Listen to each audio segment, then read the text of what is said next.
Buenos días, hermanas. Hoy sábado 20 de junio continuamos con la serie Tiempo de Orar y hoy vamos a ver ya el tema número 6 y vamos a hablar ya de otros personajes. Hemos aprendido en los primeros temas acerca del ejemplo que nos dio nuestro Señor Jesús y podríamos seguir tomando mucho más de él, pero también vamos a tomar esos testimonios que nuestro Señor nos dejó escritos en su palabra acerca de personas que realmente tuvieron una verdadera experiencia con Dios y una verdadera experiencia en la oración.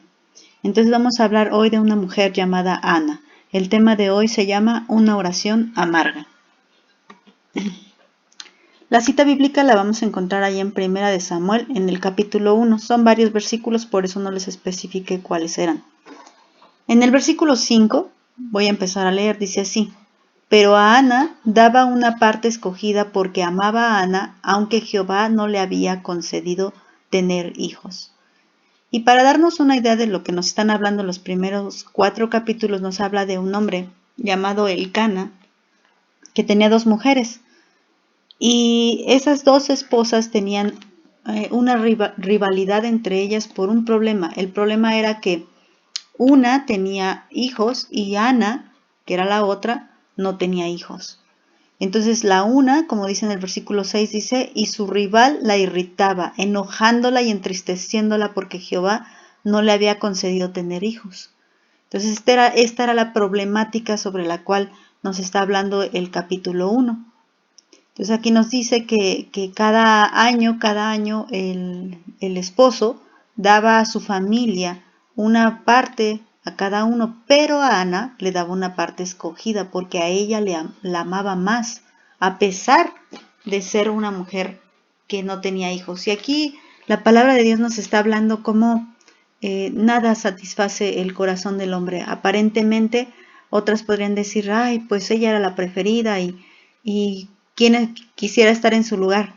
Pero Ana, que se encontraba en esa situación, a pesar de tener esa preferencia de su marido, eso no le era suficiente. Eso no le hacía sentir mejor. Vamos a leer el versículo 7, dice así: Así hacía cada año. ¿Quién? Pues su rival. La fastidiaba cada año. Cuando subía a la casa de Jehová, la irritaba así, por lo cual Ana lloraba y no comía. Cada año que ellos subían a ofrecer sacrificios a la casa de Jehová, la rival, que se llamaba Penina, la irritaba, la molestaba, la fastidiaba, porque ella era una mujer que no tenía hijos.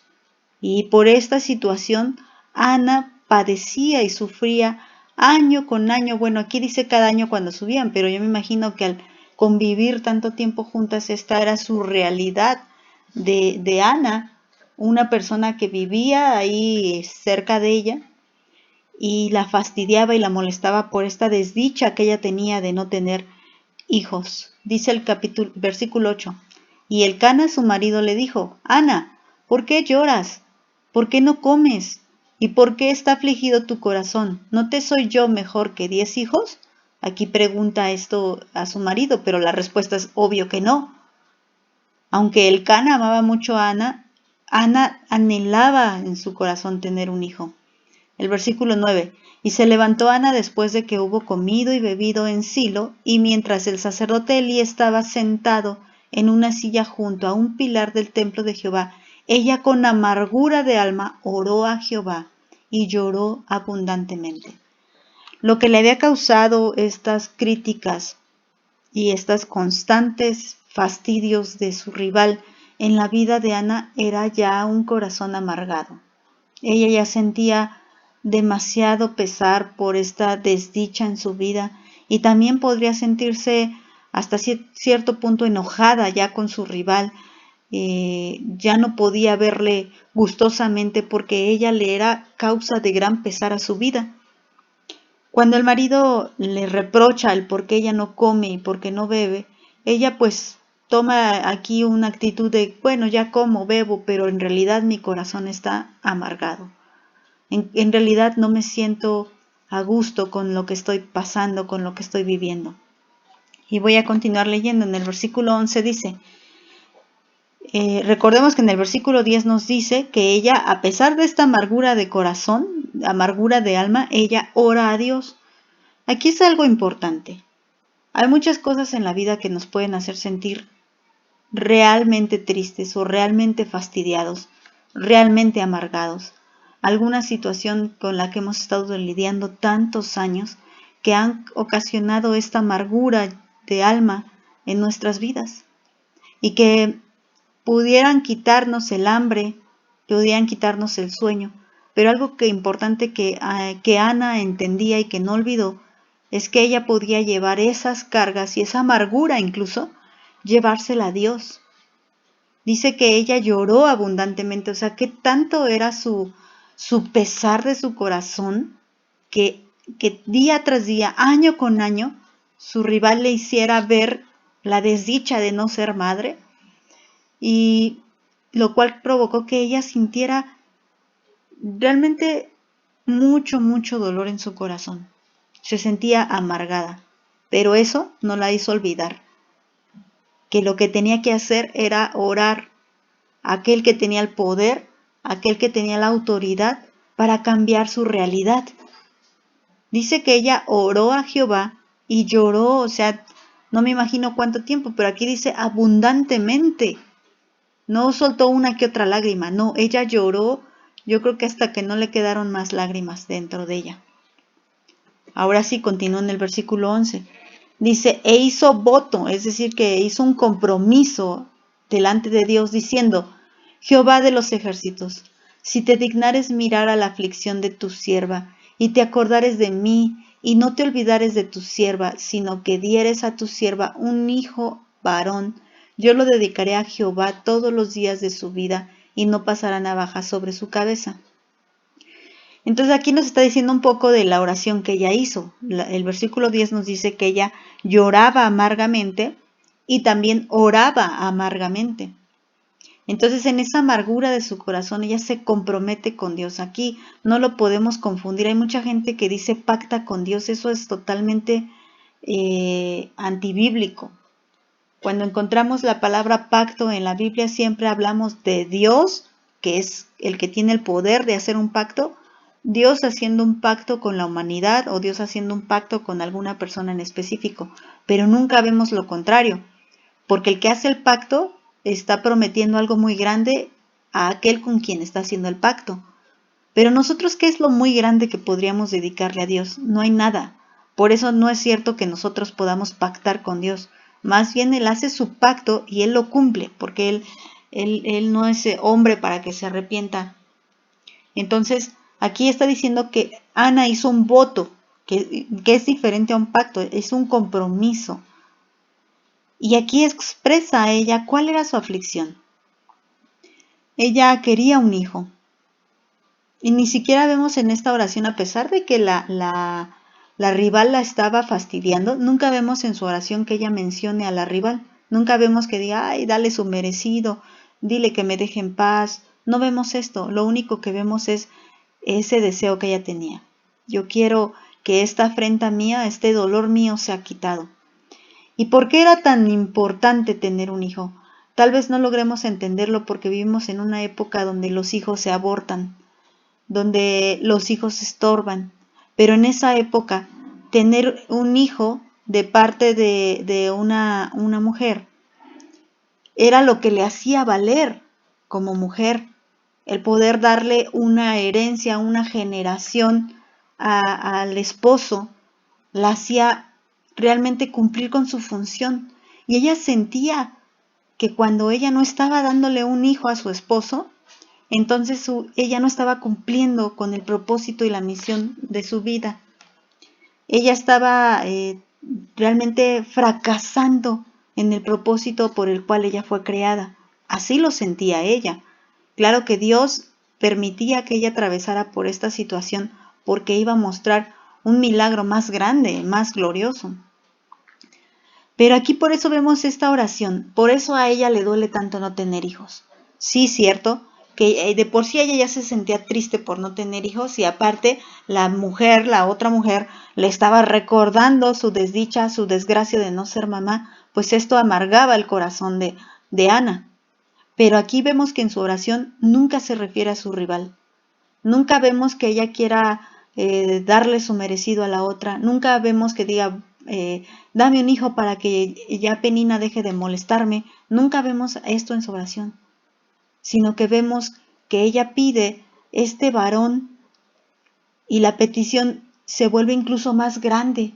Yo quiero un hijo varón que esté dedicado a ti, que se dedique todos tus días a ti. Y de no pasar navaja sobre su cabeza, pueden ahí buscarlo en el libro de la ley, ahí en Levítico, se le llamaba el voto de Nazareo, que quiere decir que esa persona estaba dedicada a la obra, al servicio de Dios, y una señal simbólica para expresar que estaba dedicado a Dios era no cortarse el cabello. Entonces por eso ya dice aquí, y no le voy a cortar el cabello, porque va a ser un varón dedicado a ti. Entonces esa amargura se convierte en una dedicación. En su oración vemos cómo Dios a sus hijos los guía aún en oración. Y en su oración dice que empieza orando amargada y con un llanto que no puede detener. Pero cuando vemos que ella está orando, Dios dirige esa oración para hacer su voluntad aún en la vida de Ana. Y vemos después cómo grandemente se cumple. El versículo 12 dice así: mientras ella oraba largamente delante de Jehová, Elí estaba observando la boca de ella. Pero Ana hablaba en su corazón y solamente movía sus labios, y su voz no se oía, y Elí la tuvo por ebria.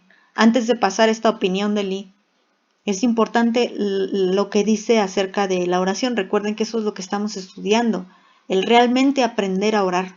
Vemos cómo ella descarga este pesar, esta amargura que traía delante de Dios, y cómo vemos que el Espíritu Santo la va dirigiendo de tal forma que ella ni pide venganza, ni pide que el Señor la castigue a su enemiga, ni se queja de su enemiga. No vemos esto en su oración, y aquí vemos en el versículo 13 que su oración era de todo corazón. No necesitaba que su voz fuera oída porque ella hablaba desde su corazón con Dios. Y también comprobamos cómo Dios, sin necesidad que nosotros mencionemos una sola palabra, Dios ya escuchó nuestros pensamientos y nuestro sentir, ya lo escuchó. Porque aquí esta oración que Ana hizo en lo profundo de su ser fue una oración que Dios escuchó. Así que cuando tú ores en tu corazón, no tengas la menor duda, Dios te está escuchando. Pero también cuando tienes malos pensamientos, Dios los está escuchando. Y aquí vemos un error. El sacerdote se llamaba Elí, y Elí no entendió, porque Elí estaba en otro rollo, esa es otra historia. Elí no entendió que realmente Ana estaba padeciendo y que lo que estaba haciendo Ana era orando. Y él la tuvo por borracha. El versículo 14 dice: entonces le dijo Elí: ¿hasta cuándo estarás ebria? Digiere tu vino. El 15 dice: y Ana le respondió diciendo: no, Señor mío, yo soy una mujer atribulada de espíritu, no he bebido vino ni sidra, sino que he derramado mi alma delante de Jehová. No tengas a tu sierva por una mujer impía, porque por la magnitud de mis congojas y de mi aflicción he hablado hasta ahora. Entonces ella está aquí especificando. Fíjense, ya de por sí ya la criticaba a su rival. La menospreciaba por no cumplir con la función de mujer que era dar hijos.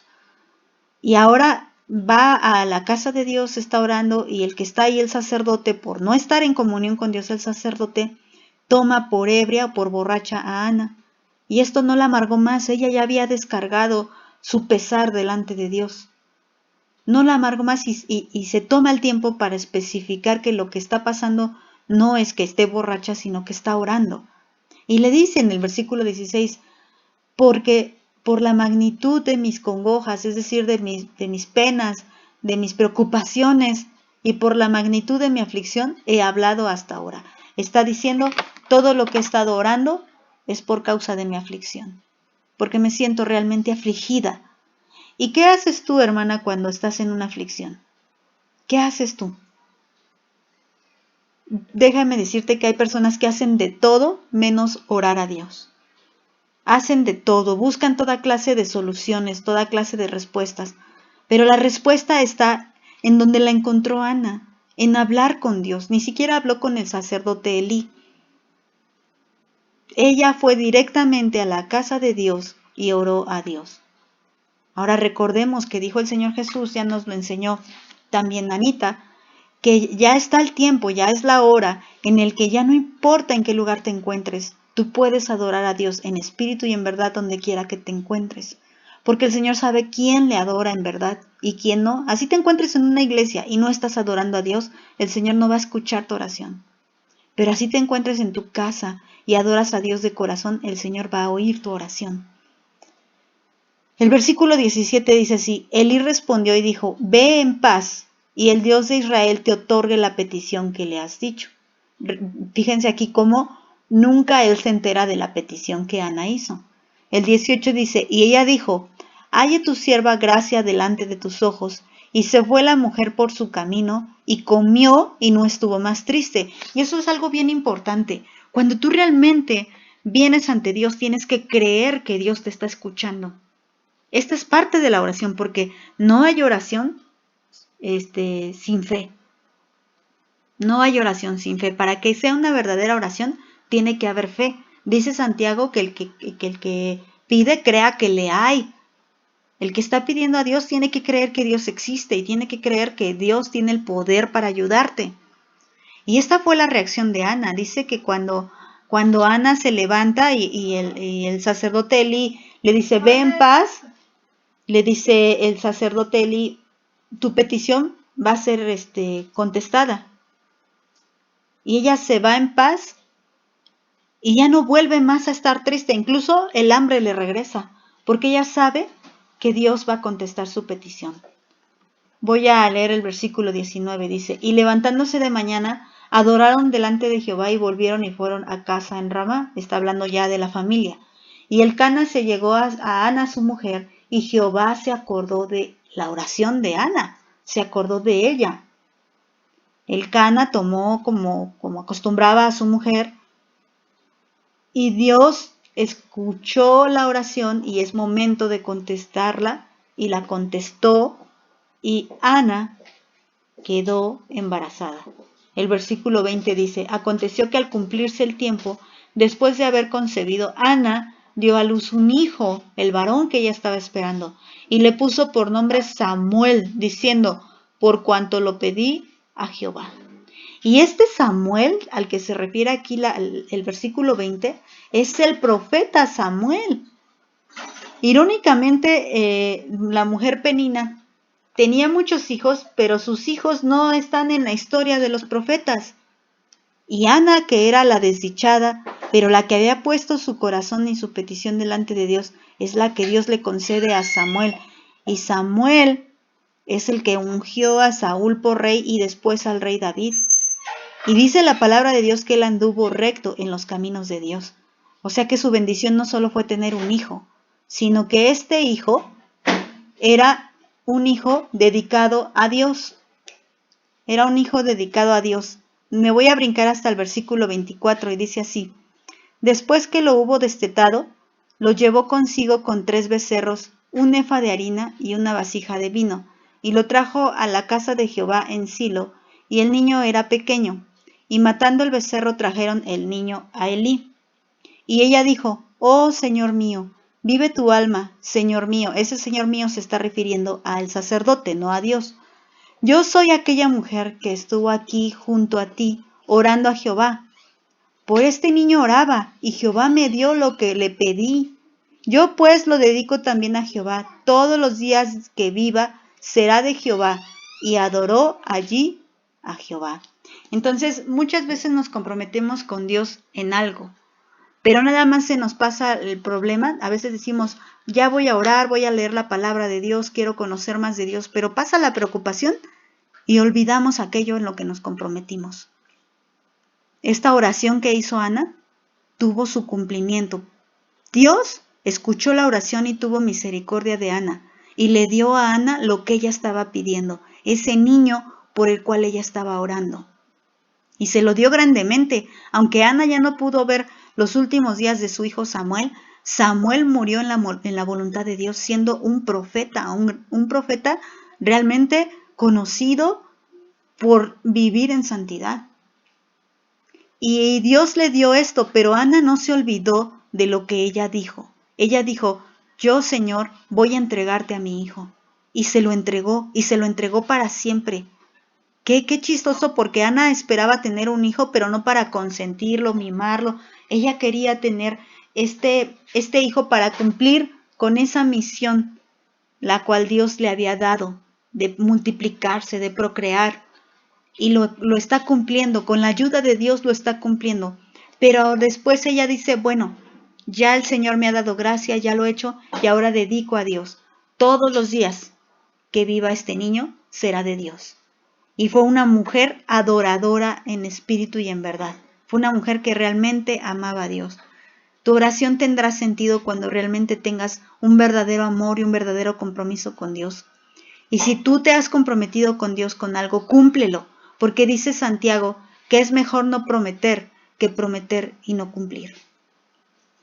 Así que tu oración sea muy cuidadosa, y aun si sientes amargura de corazón, si tu tristeza es muy grande, ten la confianza de que en Dios puedes descargar todas tus penas, pero no como si fuera ahí tu lista de quejas, sino con la confianza de que Dios puede escuchar tu oración. Y una vez que ores, ten la confianza de que Él te va a contestar. Ya no sigas más triste, ya no sigas más preocupada ni acongojada por eso, porque has puesto la causa en las manos de Dios y el Señor contestará. Que Dios te bendiga.